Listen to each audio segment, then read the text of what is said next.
¿Ahora sí? Parece que ahora sí. Sí, ahora sí, profe. Ah, ya. Algo pasó porque estaba solo en la sala y ustedes no la veían. Correcto. ¿Cómo están? Buenos días. Buenos días, ¿cómo está usted? Bien, bien, gracias a Dios. Qué bueno. Vamos a partir con las dudas, como todas las clases, dudas, preguntas que tengan sobre lo que hemos visto. Terminamos viendo, ¿no es cierto?, lo que era un crédito sindicado, que es como la forma crediticia más importante que se ocupa a nivel internacional. O sea, cuando una empresa e incluso un banco quiere pedir créditos grandes, solicita un crédito sindicado.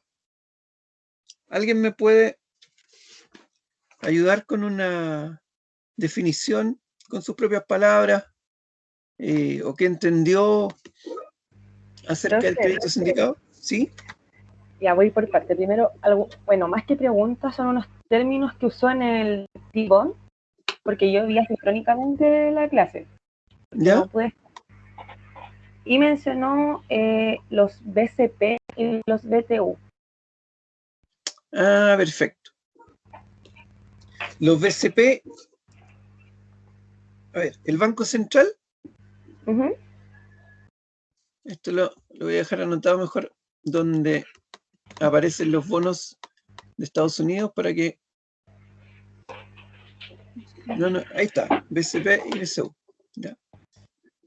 ¿BCU o BTU? Sí, que ahora lo vamos a explicar. Profe, Porque no está compartiendo pantalla, parece. sí, parece que no. A ver.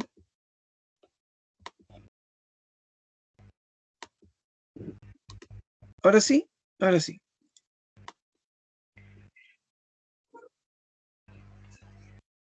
A ver. ¿Aparece? Sí, ahora sí. Ya. Bueno, hablamos de los BCU y BTU cuando estábamos viendo los bond o T-bond, que son los bonos del Tesoro de Estados Unidos. Yo los nombré porque se supone que uno los ve en gestión financiera a largo plazo, pero vamos a darle una pequeña vuelta. Lo que pasa es que los T-bond son los bonos del Tesoro de Estados Unidos, pero sirven de referencia para todas las emisiones de bonos que en todos los países se hacen de bonos locales. O sea, si por ejemplo en Estados Unidos emiten estos bonos, aquí está tasa y plazo siempre, ¿no es cierto? Y en Estados Unidos los bonos del Tesoro tienen una curva de rendimiento más o menos así. En todos los demás países las curvas de rendimiento son parecidas o tienen una alta correlación con los bonos del Tesoro. Por ejemplo, los de Chile estarán un poquito más alto y estarán por acá. ¿Por qué tienen una alta correlación? Bueno, porque cuando hablamos de bonos del Tesoro estamos hablando en el fondo de bonos que tienen en sí el riesgo país. Y los bonos de Estados Unidos, ¿no es cierto?, tienen comparativamente menos riesgo país que los bonos chilenos. Y por eso es que se toman los de Estados Unidos de referencia. Y normalmente si yo quiero ver cuánto están pagando las inversiones en distintos países del mundo, puedo colocar, ¿no es cierto?, en este gráfico las distintas curvas de bonos y voy a ver que todas tienen una correlación más o menos igual. Y también otra cosa similar es que todas tienen mejor rendimiento que los bonos de Estados Unidos. ¿Por qué? Porque los bonos de Estados Unidos tienen un menor riesgo. Ahora, cuando yo quiero comparar los bonos del Tesoro de Estados Unidos con los bonos chilenos, los puedo comparar con dos bonos. Aquí en Chile, el Banco Central emite dos tipos de bonos. Uno que se llaman los BCP y otro que se llaman los BCU. Los BCP son bonos central en pesos, por ahí la sigla BCP. Y los BCU son bonos central en UF. Y con estos bonos, el Banco Central de Chile, ¿no es cierto?, construye o entrega tasas de referencia cero riesgo en Chile para todos los plazos, igual que lo hace Estados Unidos con sus bonos del Tesoro. ¿Por qué yo los nombré como similares? Bueno, porque tienen características que son muy parecidas. Por ejemplo, son igual que los de Estados Unidos, bonos bullet. ¿Se acuerdan lo que eran bonos bullet, no? Sí, lo mencionó en la clase anterior. Se trata de ¿Ya? los que se pagan intereses y en la última cuota se paga el capital. Exactamente, esos son los bonos bullet, ¿no es cierto?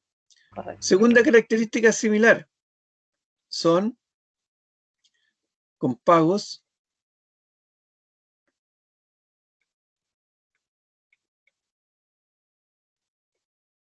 semestrales,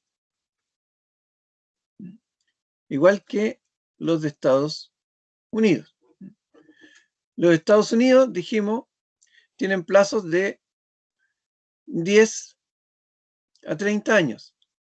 Bueno, los bonos del Banco Central, aquí en Chile, plazos, estos son plazos promedios. Pueden haber algunas licitaciones más largas o más cortas, pero plazos promedio 10 años.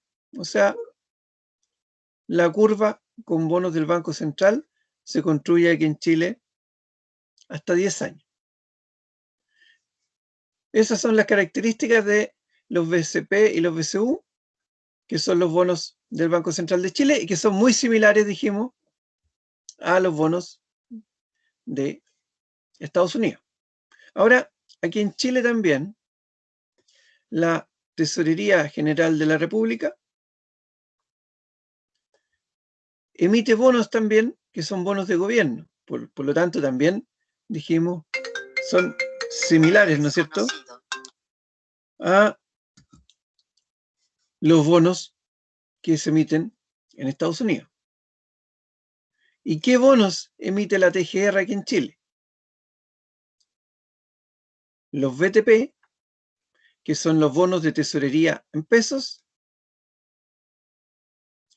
y los BTU, que vienen a ser, ¿no es cierto?, los bonos de tesorería en UF. Características de estos bonos. Bueno, igual que los del Banco Central, igual que los de Estados Unidos, son bullet, tienen pagos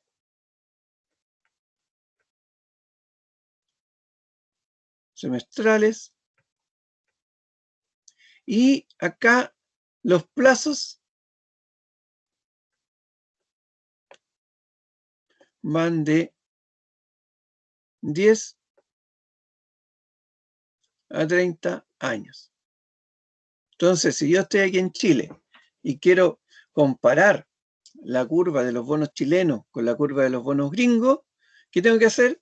En la primera parte tomaré las tasas de los bonos del Banco Central y en la segunda parte de mi curva la construiré con los bonos de la Tesorería General de la República, que tienen más o menos el mismo nivel de cero riesgo. ¿Por qué digo más o menos?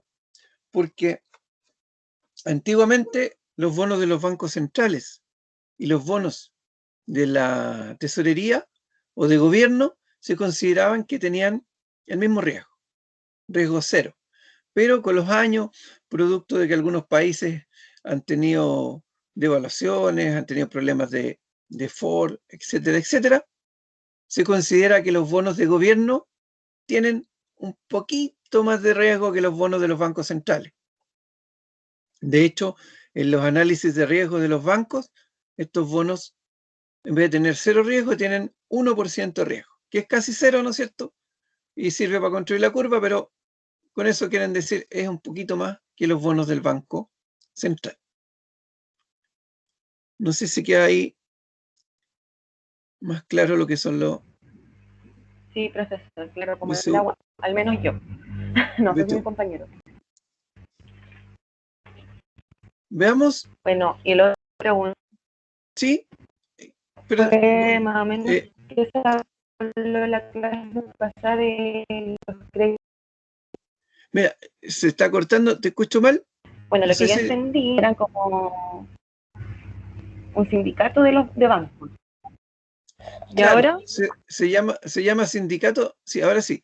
Los créditos claro, sindicados se le pone el nombre de sindicato de bancos. ¿Por qué? Porque no es sociedad de banco, no es una asociación, sino que son bancos que se unen para un crédito en particular, pero entre ellos no tienen ninguna relación de propiedad, nada. Es como si correcto.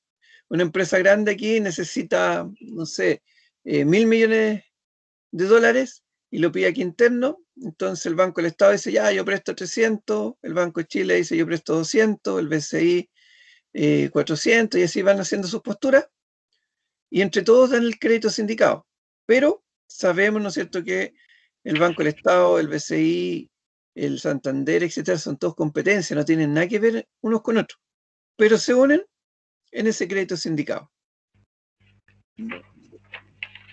Sí, o Esa, sea, como le dije, lo vi asincrónico esto, entonces tomé como harto apunte, porque por temas laborales no pude asistir, la verdad. ¿ya?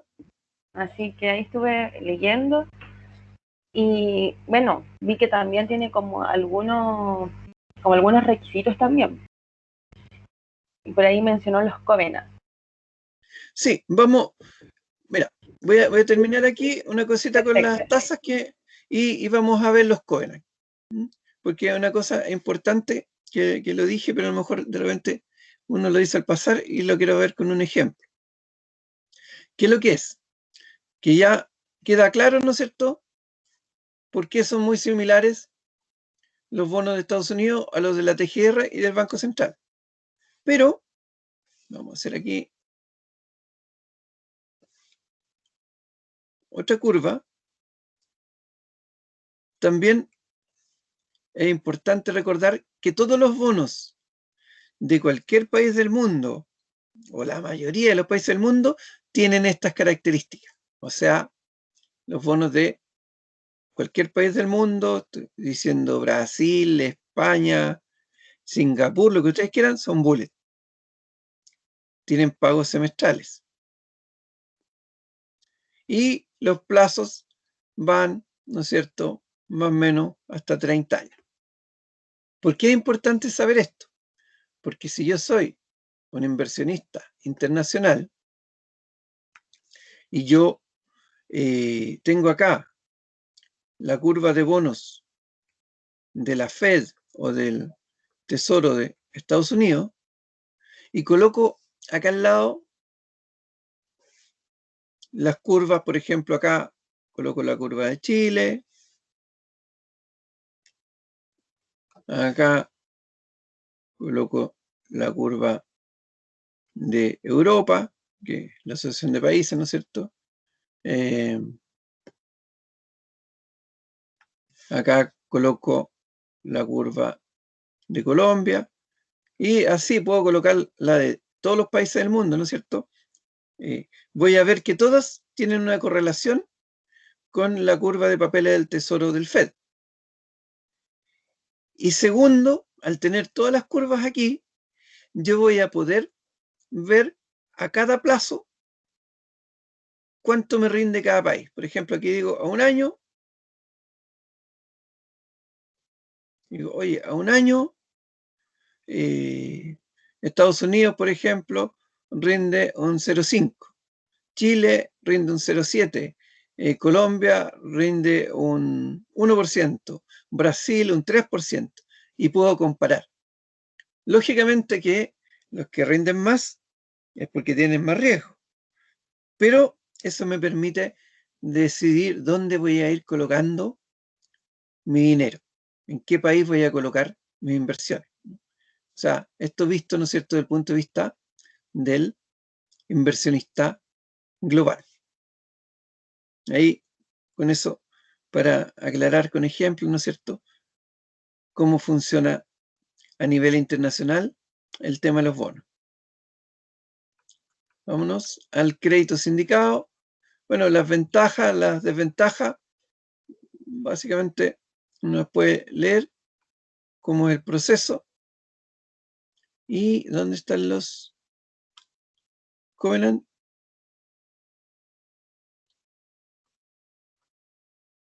Acá está. Eso le hicieron las ventajas del prestamista. Acá, los covenant. Bueno, dijimos aquí, los covenant son condiciones particulares que tienen estos créditos. Si yo voy a pedir un crédito, supongamos que somos una empresa y vamos a pedir un crédito al Banco Santander. Y le decimos, oye, necesito tanta plata a 5 años. ¿Qué va a hacer el Banco Santander? Va a hacer un análisis de nuestro balance, ¿no es cierto? Va a sacar todos los ratios, va a hacer análisis horizontal, análisis vertical, y va a decidir darnos o no darnos el crédito, ¿no? Eso es como un proceso de crédito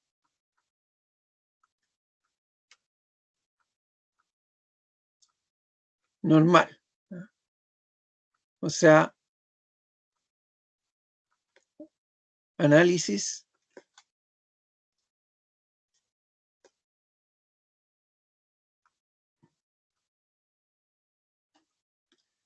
financiero.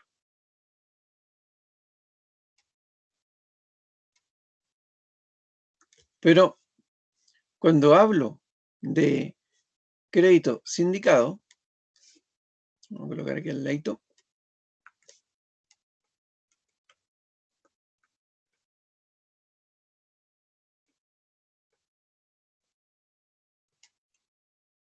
el proceso funciona de esta forma. Igual hago el análisis financiero. Y segundo, pido un cumplimiento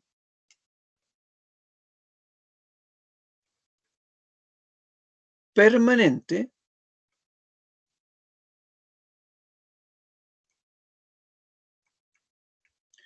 por ejemplo, de ratios. ¿Qué estoy diciendo? Oye, cuando hago el análisis financiero, ¿no es cierto?, lo que yo voy a hacer básicamente es mirar un balance en forma estática y ver cómo está la liquidez, cómo está la rentabilidad, cómo está el endeudamiento. Proceso normal. Después, yo no hago ningún seguimiento, o sea, y pasa a veces con las empresas. A lo mejor la empresa maquilló, ¿no es cierto?, entre comillas, su situación financiera para ir al banco, pide el crédito y después al otro día la plata que tenía en caja la devolvió porque era de los socios. Y si yo quisiera revisar la situación al día después que me dieron el crédito, a lo mejor la empresa está con ratios totalmente distintos y está en otra situación, una situación más desmejorada. Pero en el crédito sindicado, a pesar de que se hace un análisis estático a ciertos días, después se pide que en el tiempo la empresa vaya entregando información de que va cumpliendo en forma permanente esos ratios que tenía. O sea, si en el momento del análisis la empresa tiene una situación de liquidez con una razón corriente de 1,3, en los covenant le van a poner una condición. Mira, vas a tener que tener permanentemente un ratio por ahí por 1,3. No se te puede mejorar. Si la razón ácida, como aparece acá, era mayor que 1, le pueden poner otro covenant, otra condición particular que diga vas a tener que tener siempre la razón ácida mayor o igual a 1. O si el endeudamiento era 1,3, le pueden decir, mira, mientras estés con este crédito no puedes subir tu endeudamiento de 1,3. O sea, restricciones particulares. Y Pero, como profe, ¿Sí? Cuando, si usted mismo está diciendo que igual puede haber una empresa que maquille el balance, porque es estático, ¿cómo ellos Claro, después en el futuro pueden demostrar que pueden cumplir? Porque en en el, algún pro- minuto en el puede salir la proceso, luz, po. en el proceso normal se Ujú. puede maquillar, pero en el proceso del crédito sindicado les van a pedir que permanentemente, imagínense que todos los meses les van a pedir balances mensuales para revisar los ratios. Ya, Mm, ya no pueden maquillarlo todos los meses. Pueden poner en el contrato un covenant de que en el momento que el sindicato de bancos se le ocurra, pueden mandar auditores a revisar sin previo aviso las cuentas. Entonces, obliga, ¿no es cierto?, a la empresa a tener en forma permanente el cumplimiento de estos ratios. Y además, también ponen ciertas multas, ¿no es cierto? O, o temas coercitivos. Por ejemplo, dice, oye, si nosotros mandamos a los auditores y no estás cumpliendo los ratios, te obligas a adelantar el pago del crédito de inmediato y tienes que pagar en un mes el 100% del crédito. Entonces, no son condiciones que la empresa vaya a dejar de cumplir, porque tiene pena muy alta. ya, ahora sí me quedó claro, estaba confundida por lo que pude leer. Entonces, por eso es que acá dice menor riesgo de incumplimiento, claro, o sea, cuando hay covenant, es más difícil que no se pague un crédito, porque hay una revisión constante de cómo está la situación de la empresa.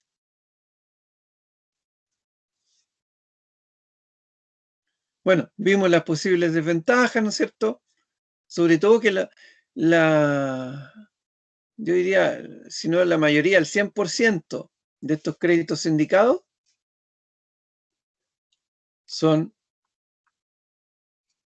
en moneda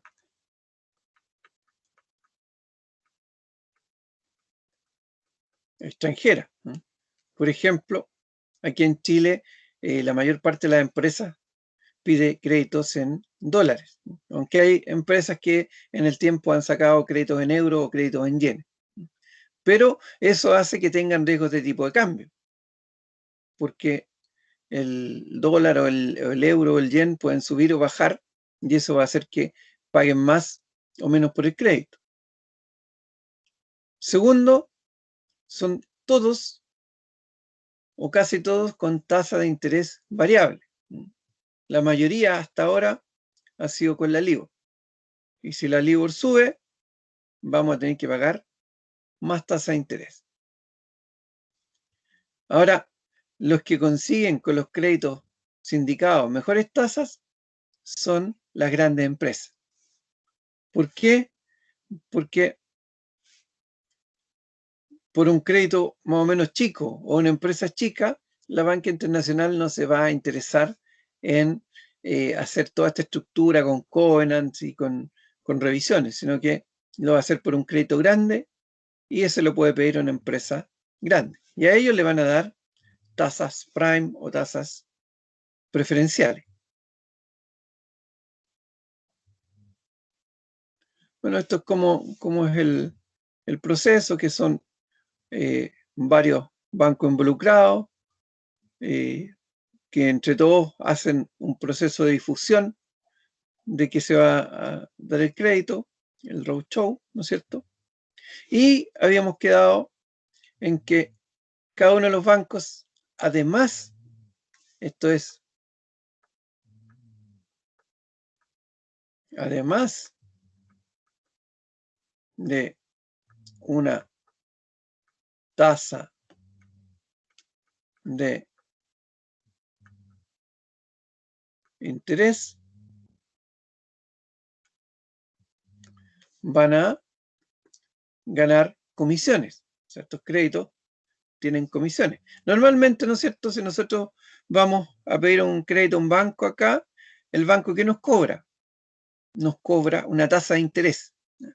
Habrán algunas comisiones por ahí menores escondidas, pero a veces la colocan en la misma tasa de interés y no nos damos cuenta. Pero los créditos sindicados, por su naturaleza, porque tienen que juntar a varios bancos, porque son montos grandes, porque hay un trabajo de seguimiento detrás, cobran comisiones especiales. Y no son menores. Aquí dice, oye, comisiones del sindicato de banco de un 1% para todos. ¿Qué significa eso? Significa que si acá le dan a una empresa un crédito por 100 millones de dólares, al tiro, independientemente de la tasa de interés, hay un 1% de comisión que se va a repartir en los participantes del sindicato. Después, si alguien pide 100 millones de dólares y no ocupa los 100 millones de dólares, porque normalmente los créditos sindicados no se dan de una sola, en una sola ocasión, sino que los puede ir retirando a poco como una línea de crédito. Si hay una parte que no ocupa, igual le cobran una comisión, una penalización por no ocupar el total del crédito que pidió. Y además, como el banco líder o los bancos líderes son los que hacen el seguimiento y están ahí permanentemente representando a los demás bancos, también tienen comisiones adicionales. O sea, con esto estamos diciendo, oye, a lo mejor alguien que pide un crédito de 100 millones de dólares tiene en comisiones unos 3 a 5 millones de dólares. O sea, no es menor. 3 a 5% del crédito se va en fees o comisiones.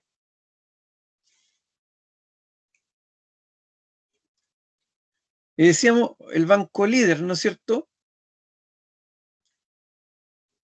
Es el que gana unas comisiones adicionales.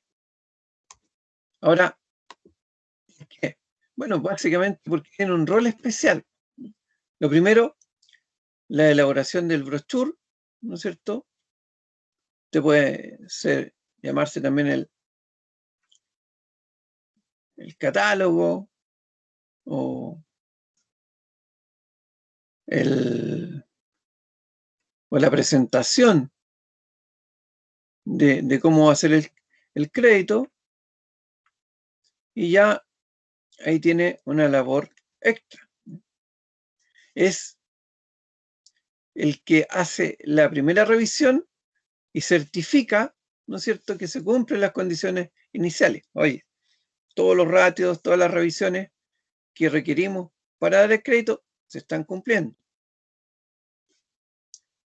El banco líder es el que recibe los pagos y le reparte la plata a los otros bancos. O sea, cuando hay un crédito sindicado, por ejemplo, la empresa que en Chile no le empieza a hacer pago a 10 bancos, sino que se los paga al banco líder y el banco líder le paga a los demás bancos que están metidos en el sindicato. El banco líder es el que se encarga de monitorear el cumplimiento del deudor.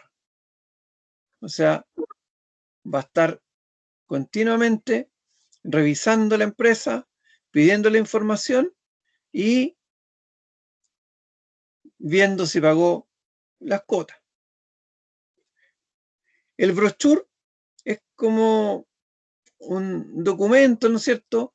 Un pequeño catálogo, un librito donde se presenta la empresa y dice, oye, la empresa Aguas Andinas y me está pidiendo a mí como banco líder un crédito y presenta la empresa, muestra fotos ahí, ¿no es cierto?, la empresa, muestra su balance, muestra los ratios financieros y dice, está pidiendo 300 millones de dólares. Y con ese brochure, con ese documento, ¿no es cierto?, invita a otros bancos a que vayan a concurrir al crédito. Entonces, después que los bancos lo ven, analizan lo que aparece en el brochure, la información financiera, dicen, ya, yo estoy dispuesto a participar con 20 millones de dólares. Otro banco dice, yo estoy dispuesto a participar con 50. Y así, en base a esa información, se junta, ¿no es cierto?, el dinero para llegar, supongamos, a los 300 millones de dólares. Incluso, supongamos que una empresa pide 300 millones de dólares producto del brochure y del roadshow, la publicidad que se hace este crédito sindicado, a lo mejor los bancos que quieren participar ofrecen participar no por 300 millones de dólares, sino que por una cantidad mucho mayor. Entonces el banco ahí, el líder, ¿no es cierto?, elige dentro de los que quieren participar a los que están ofreciendo las mejores condiciones. Todo eso es labor del banco líder. Hasta aquí, preguntas, dudas.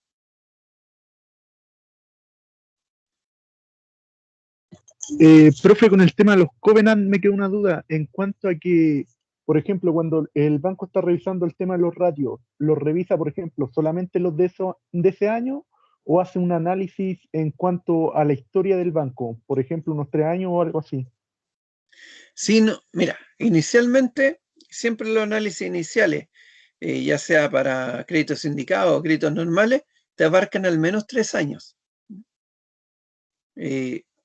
En gestión financiera de corto plazo, ahí se ven los análisis y los ratios, ¿no es cierto? Y siempre cuando uno analizaba un año con otro. Y lo normal que a uno le piden es que revise unos 3 años para ver cuál es la evolución. Porque si yo veo un año solo, puedo ver buenos ratios, pero a lo mejor al ver el año anterior veo que el año anterior estaban mejores y 2 años atrás estaban mucho mejores. Entonces la verdad es que la empresa ha ido decayendo y no ha ido subiendo. Entonces, eso es como lo que se pide normalmente. Gracias, profe. Que ese era el tema que me llamaba la atención de que, por ejemplo, si fuera un año, que le podían hacer, por decirlo de alguna manera, una pantalla de humo para mostrarle una situación que no era. Entonces ahí era el análisis en cuanto a los años. Claro, pero igual eh, cuando no hay covenant, cuando son créditos normales, se pueden maquillar. ¿Por qué? Porque suponte tú que el año antepasado tú tuviste ciertos resultados, después lo subiste un poquito el año pasado y este año te lo maquillan y te parece como que subió más. Entonces tú dices, ah, mira, tiene una tendencia al alza y la proyección es que siga subiendo. Y a lo mejor no es así. Entonces, pero cuando hay covenant, es mucho más difícil y además que si lo llegan a hacer, las penas que se exponen las empresas son demasiado grandes, o sea, que le cobren el total del crédito, le anticipen, ¿no es cierto?, el pago de la deuda, es una pena súper grande.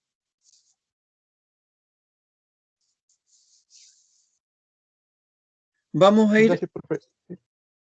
vamos a ir a nuestro break y continuamos en 10 minutos.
Continuemos.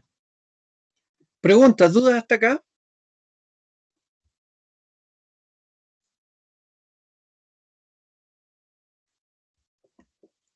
Ya, sigamos viendo las otras características del rol del banco líder.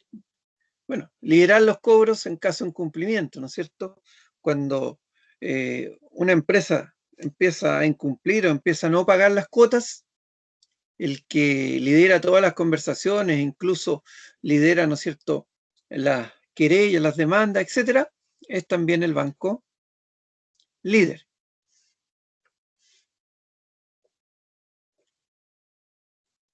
Es la voz del sindicato de banco. La empresa no habla con cada uno de los participantes. ¿Sí?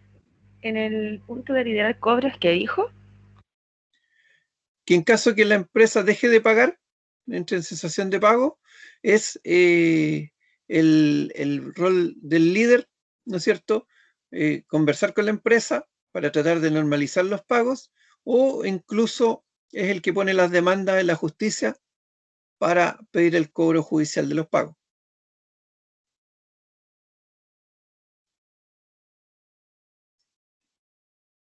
Coordina, ¿no es cierto?, al sindicato de bancos. Él es la voz del sindicato acá, ¿no?,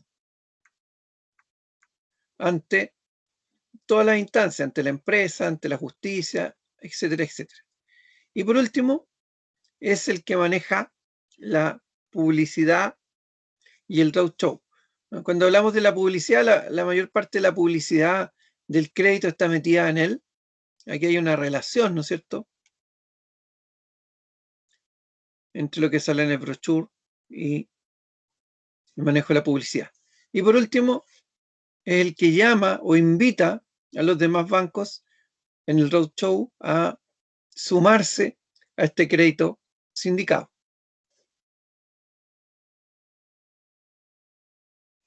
Y acá está un poco lo que hablamos recién, las cláusulas de protección. ¿Qué pasa si la empresa empieza a no pagar o empieza a haber problemas de pago del crédito? Bueno, empiezan a haber sobrecostos, ¿no es cierto?, por multas, por tasas máximas convencionales, etcétera, etcétera. O se renegocia, ¿no es cierto?, se puede renegociar el crédito sindicado en condiciones más caras. Pueden haber indemnizaciones porque no se cumplen los covenants, ¿eh?, por cumplimiento de covenants. También acá pueden haber cláusulas de protección ante acciones ilegales que pueda hacer la empresa, ante alteraciones del mercado. Por ejemplo, la empresa empieza a tratar de manipular en cierta forma sus acciones en el mercado, a dar algún tipo de información que no sea la correcta con el solo hecho de cambiar el valor de la compañía. O alteraciones en el fondeo, y el fondeo no es otra cosa que la obtención y administración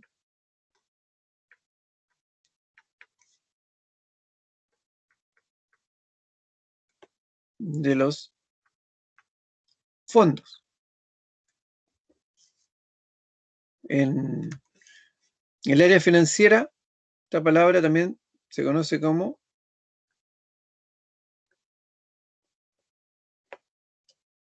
funding. ¿Qué significa esto? Que, por ejemplo, ¿qué podría hacer una empresa? Podría mostrar que tiene más liquidez, pero no por la operación de la empresa, sino que porque los consiguió en forma no legal o creó algún tipo de operaciones para parecer ganando más. Y la verdad es que no, en la práctica la operación no da para eso. También se ocupan a veces este tipo de alteraciones de fondeo, por ejemplo, en las empresas que lavan dinero. Supongamos, yo tengo un hotel y en el hotel normalmente va una cierta cantidad de clientes y gano, supongamos, 10 millones mensuales en mi hotel. Y ese es mi flujo de caja con el cual yo pago todo y con el cual yo conseguí el crédito. Pero de repente yo empiezo a meter dinero de otras fuentes desconocidas y empiezo a inventar de que en mi hotel empieza a llegar más gente. Y en vez de ganar 10 millones mensuales, empiezo a ganar 30 millones mensuales. Pero la verdad no es que llega más gente, sino que yo estoy traspasando plata de otros lugares, que puede ser de lavado de dinero o puede ser de temas ilegales, a la compañía para aparecer con más liquidez, para aparecer con más resultados, para aparecer con más dinero. Entonces, los créditos tienen también todas estas cláusulas de protección, ¿no es cierto?, para defender al sindicato de bancos de este tipo de cosas. Y vamos a dar un ejemplo también de alteración del mercado. Supongamos una empresa que puede ser de los mismos dueños, compra acciones y hace subir el precio en forma artificial. O sea, eso también va a alterar el precio de la empresa. ¿Qué es lo que se trata en resumen? Supongamos que estamos acá, vamos a hacer una línea de tiempo.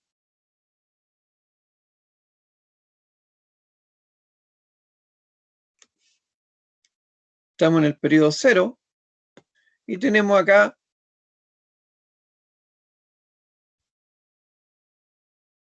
una empresa que vale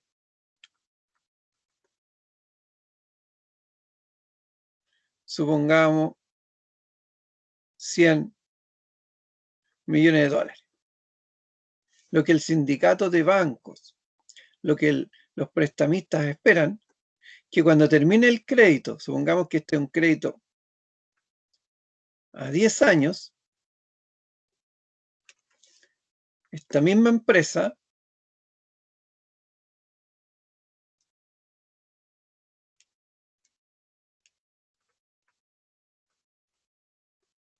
valga a lo menos, como mínimo, 10 millones de dólares. Porque ellos le prestaron una cierta cantidad de dinero, perdón, eran 100 millones de dólares. O sea que valga lo mismo. Porque ellos le prestaron a una empresa que valía 100 millones de dólares.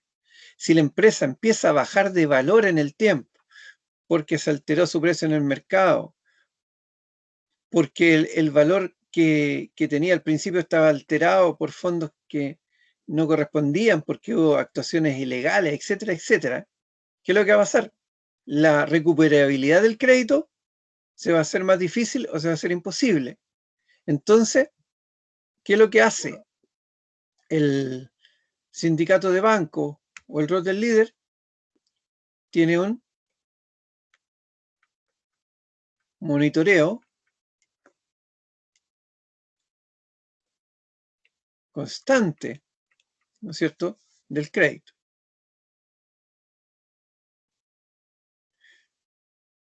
La alteración del mercado se da, ¿no es cierto? Si yo tengo una empresa que vale 100 millones de dólares en el mercado y esta empresa tiene, supongamos, acciones que valen $1. ¿Y por qué las acciones valen $1? Bueno, porque la empresa, con lo que produce, ¿no es cierto?, con las utilidades que tienen, con las utilidades esperadas, tiene un cierto valor, 100 millones de dólares. Y ese valor dividido por la cantidad de acciones emitidas me da que la acción vale $1. Yo puedo hacer dos tipos de alteraciones en mercado.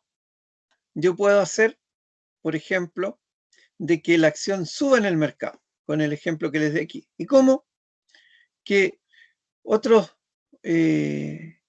empresas, otros inversionistas que pueden estar relacionados con los dueños de la empresa, salgan en el mercado a comprar y hacen subir artificialmente el precio de la acción, supongamos, a $2 la acción. Entonces, ¿con eso qué me va a cambiar? Me va a cambiar la rentabilidad, me va a cambiar la utilidad y me van a cambiar los ratios. Entonces, yo con eso a lo mejor empiezo a cumplir todos los covenants súper bien y consigo más créditos. Pero, como esto fue una cosa artificial de hacer subir el precio de la acción, después la acción a lo mejor va a caer a 1 o va a caer a menos, porque estoy más endeudada y la empresa puede quebrar. Esa es situación 1 de manipular el precio.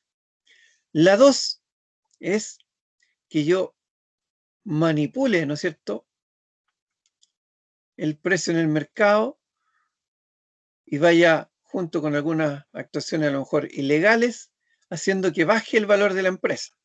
Y la empresa cuya acción valía 1 termine valiendo 0,1 y termine quebrando. Y por lo tanto, tampoco se paga el crédito. En resumen, las cláusulas de protección lo que buscan, ¿no es cierto?, es que el crédito se pague. O sea, para eso se colocan las cláusulas de protección. Y lo que pasa es que los sindicatos de bancos se ponen en todas las alternativas. Oye, ¿qué pasa si cambian los costos? La empresa empieza a tener más costos. Tiene que estar metido en el contrato. ¿Qué se va a hacer? Si adecua el capital o de repente saca capital y no se cumplen los covenants, ¿qué va a pasar? Etcétera, etcétera. Esa es la idea de las cláusulas de protección que colocan, ¿no es cierto?, en este caso el sindicato de bancos.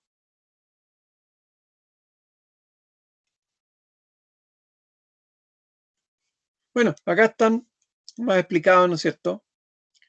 Ya lo hemos visto, lo que son los covenants, ahí queda como una definición. Son cláusulas que están en los contratos y que buscan, ¿no es cierto?, ayudar a que el crédito se pague.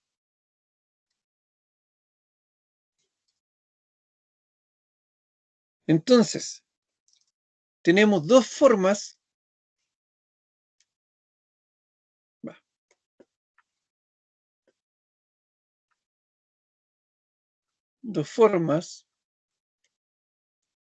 de financiamiento en mercados internacionales. Son las formas más usadas. Cuando uno dice dos formas, son las más usadas. La primera es los créditos sindicados. La segunda, emitir bonos internacionales. Y lo que vamos a ver ahora es la emisión de bonos internacionales. ¿Se acuerdan la diferencia entre pedir un crédito desde el punto de vista de la empresa o emitir un bono?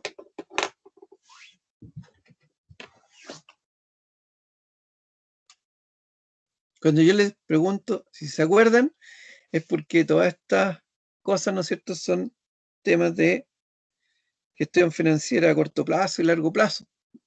Y la idea, ¿no es cierto?, que ya ustedes están en los últimos años, que los temas más importantes de cada asignatura, uno ya los incorpore como parte del conocimiento básico. Y si no lo han hecho, por lo menos que acá, ¿no es cierto?, ya quede como quien dice estampado en piedra y que hay temas que uno tiene que conocer porque es parte de nuestra profesión ya tener por lo menos las cosas más importantes. Hay un montón de cosas chicas que en el tiempo, yo siempre digo, uno los va a encontrar en YouTube, en Internet, en libros, donde ustedes quieran, ¿ya? Por ejemplo, todo el tema de cálculo. Todo el tema de cálculo uno lo puede encontrar en otras partes, pero los temas de razonamiento, los temas de entender cómo funciona una cosa u otra, la verdad que es más difícil sacarlo de los libros de Internet. Entonces, por eso es que eso uno lo va adquiriendo con el tiempo. Hay materias que se van repitiendo de un año a otro. Bueno, esas son las importantes. Esperanza, ¿había levantado la mano? Profe, es que justo cuando estás explicando algo de los Covenants se me cayó mi internet. No, decía que aquí los Covenant ya estaba todo dicho, ¿no es cierto? No hay mucho más que agregar, ya lo habíamos explicado antes. Y esto es lo único que es, acá hay algunas definiciones, pero van en lo mismo, entonces no la pasamos como rápido. Ya, perfecto. Eso era. Gracias. Bueno, la diferencia, ¿no es cierto?, entre emitir bonos y un crédito es básicamente, si coloco acá, crédito, sindicado y emisión de bonos, cuando yo emito un crédito sindicado, tengo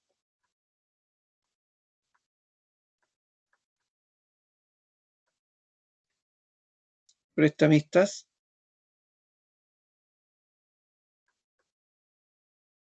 conocidos. Tengo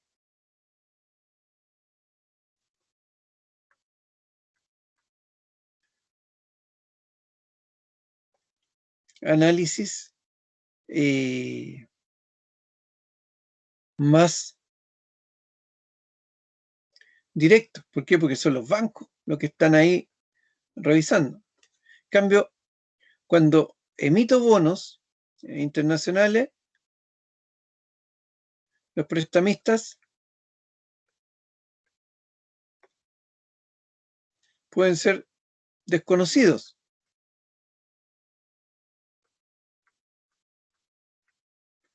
Esto que también ayuda, que acá, cuando son conocidos, o sea, los bancos, tengo líneas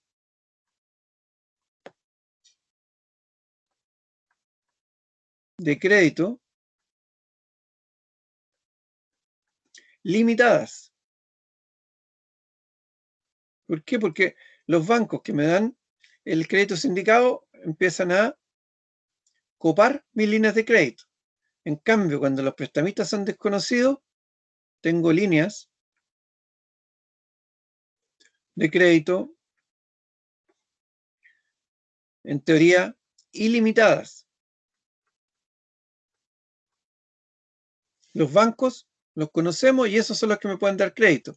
Los compradores de estos bonos pueden estar en cualquier parte del mundo y eso significa que yo no sé quién tiene mis bonos, pero si ya me los compró y me entregó la plata, la verdad que me da un poquito lo mismo y me deja, me libera la capacidad crediticia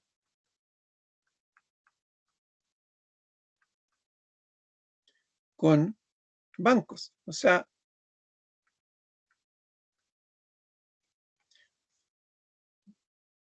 en la medida que yo venda bonos, dejo libre también para pedir crédito sindicado. Y acá los análisis que hacen los prestamistas son más indirectos. Imagínense que nosotros estamos aquí en Chile y estamos mirando bonos internacionales. Y de repente vemos que hay un bono en Hong Kong que tiene buena rentabilidad. ¿Qué es lo que vamos a hacer? No vamos a ir a analizar la empresa, ni le vamos a pedir los balances, ni vamos a sacar las razones ácidas, leves, etcétera, sino que vamos a mirar qué clasificación internacional tiene ese bono. Ah, ya, es un bono AA. Se ve bueno. Y voy a comprar el bono. En ese sentido, los análisis son más indirectos. El que hizo el análisis directo ahí fue la compañía clasificadora de riesgo. Nosotros miramos el riesgo y lo compramos. Entonces, esas son como las diferencias principales entre los créditos sindicados y la emisión de bonos internacionales.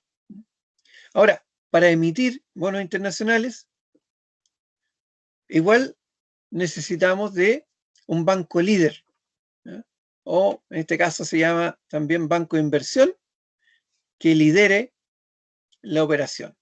O sea, no podemos decir nosotros vamos a emitir bonos en el exterior y los vamos a vender nosotros. No.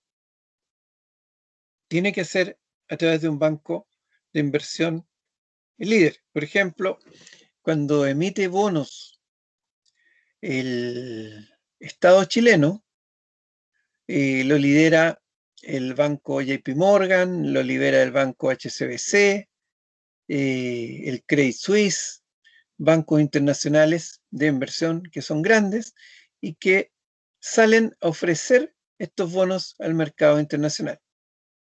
Como el proceso muy similar al del crédito sindicado, o sea, hay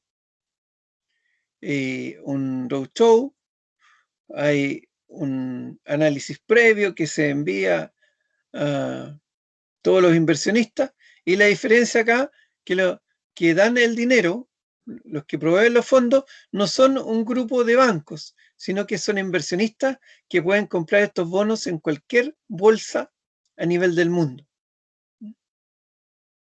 Ahora, al igual que el crédito sindicado, la tasa varía de acuerdo al riesgo de la entidad. ¿Se acuerdan que dijimos, oye, si es una empresa grande, si es un monto grande, en el crédito la tasa va a ser mejor? Bueno, también está siempre metido la variable de riesgo para que la tasa sea mejor. Y acá, en el caso de los bonos, la gente los va a comprar o no los va a comprar a una mejor tasa en la medida que la empresa sea más riesgosa o menos riesgosa. No vamos a ver el proceso porque, como aparece aquí, el proceso es más o menos el mismo. ¿Alguna pregunta, alguna duda?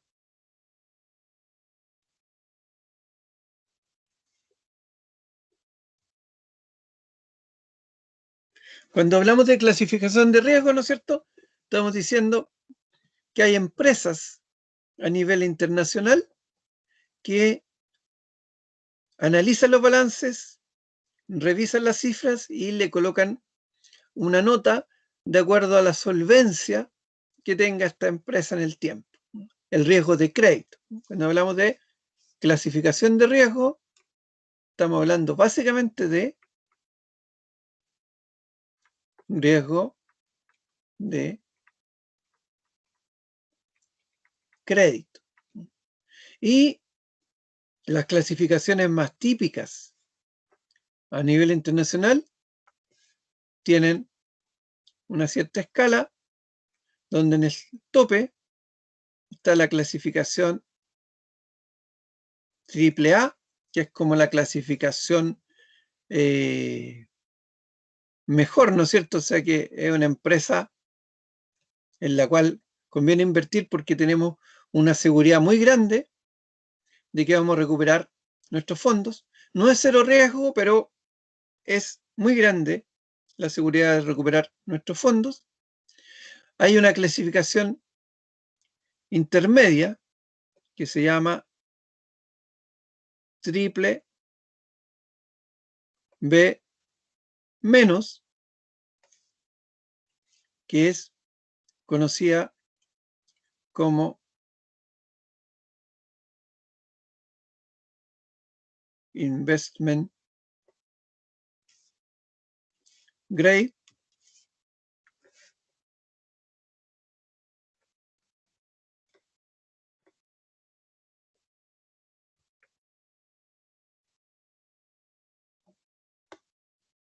¿y qué significa esto? Que es la mínima clasificación para que los bonos se puedan vender en los mercados internacionales. La clasificación mínima internacional.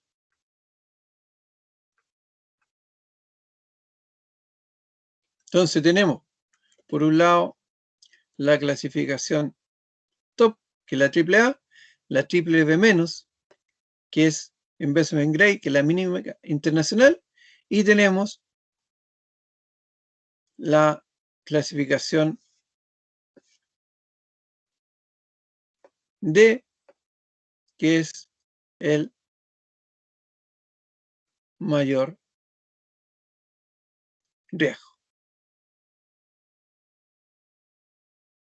Hay otra clasificación por acá, que es la E, pero esto ya es quiebra, ¿ah? O como se conoce en los mercados internacionales, ya la empresa está, o el país, está en default. Eso es como lo más importante. Hay un montón de clasificaciones, hay varias compañías clasificadoras de riesgo, pero lo que uno debería saber como mínimo es cuál es la clasificación máxima, cuál es la clasificación mínima para invertir en los mercados internacionales, para que un bono sea elegible, investment grade, y cuál es la de mayor riesgo. Y la E es que ya ahí no se puede invertir, no se está quebrada la empresa. Preguntas, dudas.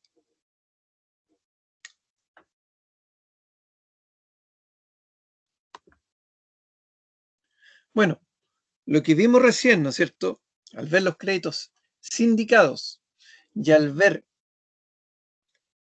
los bonos internacionales, son formas de financiarse a nivel internacional con instrumentos crediticios. Ahora vamos a ver los ADR. ¿Qué son los ADR? Son una forma de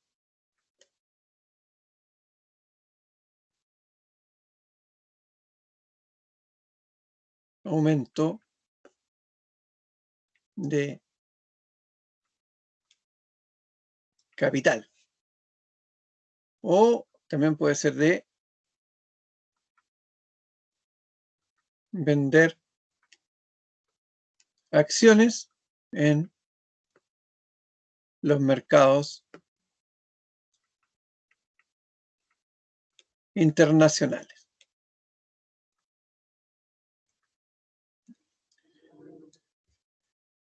Los ADR tienen como nombre American Depositary Receipt, que son recibos de depósito americanos. Se transan principalmente, ¿no es cierto?, en el mercado de Nueva York. Y lo que representan los ADR son básicamente acciones de empresas que no son de Estados Unidos, pero que se comercializan en Estados Unidos. Por ejemplo, hay varias empresas acá en Chile que tienen ADR. No sé si ustedes han escuchado hablar de alguna o me pueden contar de alguna.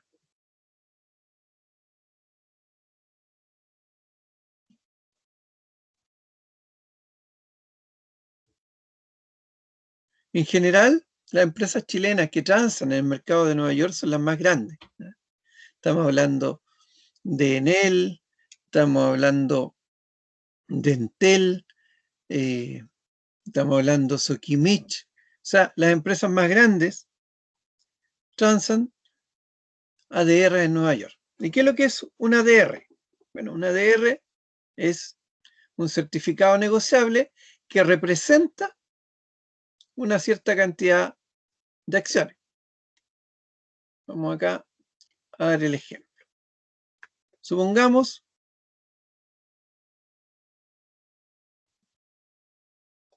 que acá tenemos un ADR que representa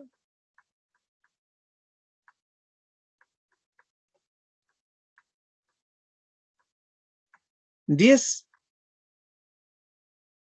acciones en TEL. Ahora, el ADR puede representar la cantidad de acciones que se fije, ¿no es cierto?, en forma estándar en los contratos. Estamos dando un ejemplo de un ADR que representan 10 acciones en TEL. Y esto está en Nueva York. Acá tenemos una acción de Entel. Y esto está acá en Chile. Vamos a suponer, no estamos mirando el mercado, ni mucho menos, sino que este es un ejemplo. Vamos a suponer que esta acción vale 700 pesos. Este es el precio. Vamos a suponer que el dólar peso o CLP, peso chileno, está en 700 pesos. Por lo tanto, esta acción, ¿cuánto vale? En dólares, vale $1. ¿Y cuánto vale este ADR entonces? En la bolsa de Nueva York, ¿cuánto debería valer?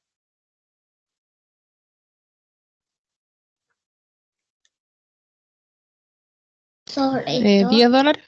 $10, ¿no es cierto? Así funciona, ¿no es cierto? Porque allá en Nueva York se transan en dólares, aquí en Chile se transan en pesos. Entonces, aquí se está transando la acción de Entel y en Nueva York se está transando la acción de Entel. Allá, en grupos de 10 acciones, aquí en forma individual. Y el equivalente allá es a $1 y acá a 700 pesos. Si aquí el dólar, o sea, la acción, perdón, en pesos, sube un poquito, supongamos 7.10, allá también el ADR sube y ya no vale $10, sino que a lo mejor vale 10,3. O sea, hay una relación directa entre ambos mercados. Y alguien que está operando en acciones de una empresa que tiene ADR tiene que estar mirando Nueva York, Chile, Chile, Nueva York. ¿Por qué? Porque a veces se mueve más acá o a veces se mueve más acá el precio. Y acá uno está tratando de ganar dinero, ¿no es cierto?, comprando donde esté más barato, vendiendo donde esté más caro o viceversa. Pero además, la gracia que tiene cuando hay empresas que tienen ADR, que por un lado se mueve el precio de la acción Y por otro lado, se mueve el precio del dólar. Entonces, tiene una doble volatilidad, un doble riesgo invertir, por ejemplo, en acciones que tienen ADR. ¿Por qué digo en acciones que tienen ADR y no en ADR? Porque da lo mismo si estoy invirtiendo acá o estoy invirtiendo acá o en los dos. Ya al tener ADR, esta acción está relacionada y tiene más riesgo porque está relacionada con la de Nueva York. ¿Preguntas, dudas? Vamos a dejar hasta acá. Ahí vamos a partir con los ADR, pero la idea, ¿no es cierto?, es que entendamos que los ADR abren un mercado súper grande a las acciones de los países más chicos como este y tienen un doble perfil de riesgo por el precio de la misma acción y por el precio de los dólares. Les voy a subir de aquí al fin de semana a la página el trabajo que vamos a pedir para el último módulo. Estoy pidiendo con harto tiempo, pero es para que ustedes puedan revisarlo y puedan armar los grupos, etc. Así que ahí estén atentos. Si por ahí por el sábado, fin de semana, les aparece en el aula virtual ya el trabajo y empiecen a formar los grupos. ¿Ya? Profe, ¿Sí? ¿sería mucho pedir que avise usted igual por este medio? Sí, no hay problema. Porfis. Tengo que armar la pauta y la, ¿cómo se llama esto? La rúbrica, entonces ahí yo le aviso si Ya. lo tengo el Gracias. sábado, cuando lo tenga, no hay problema. Bueno, que estén bien, pues nos vemos entonces el próximo martes si Dios quiere. Chao, profe, que esté bien. Buen fin de semana. Buen fin de semana. Chao, profe, que esté bien. Chao, que estén bien.